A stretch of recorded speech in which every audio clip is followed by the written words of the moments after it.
Quelques conseils pour démarrer une session de travail avec Excel. Tout d'abord, enregistrer le fichier en classeur Excel prenant en charge les macros.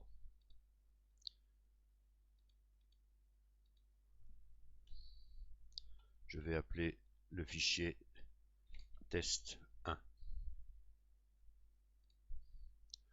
Ensuite, pour faciliter le travail, je conseille d'enrichir ce qui s'appelle la barre d'outils d'accès rapide. Pour ce faire, menu fichier, options, barre d'outils d'accès rapide. Vous demandez toutes les commandes. Elles apparaissent ici, elles sont classées par ordre alphabétique.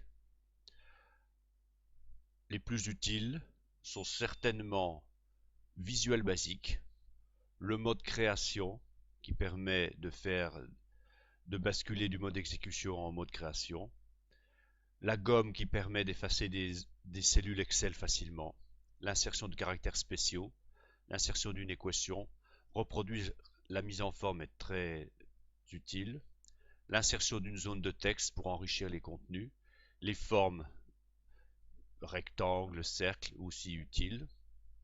Sélectionner des objets, c'est une fonction utile lorsqu'il faut faire une sélection rapide sur un ensemble d'objets disséminés.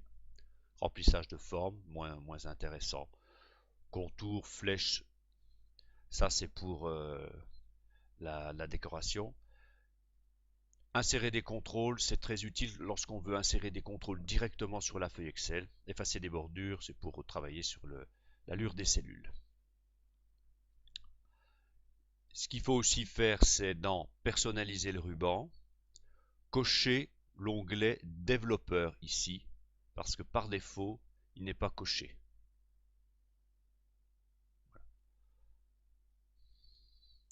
Ensuite, dans l'onglet développeur, ce qui piège souvent les débutants, c'est le problème de la sécurité des macros. Donc je vais l'ouvrir. Impérativement, les macros doivent être activés, c'est-à-dire que cette dernière, je conseille de cocher cette option-là. Vous verrez que souvent c'est soit celle-ci, soit celle-là qui est cochée. Et après, les utilisateurs se demandent pourquoi ça ne marche pas.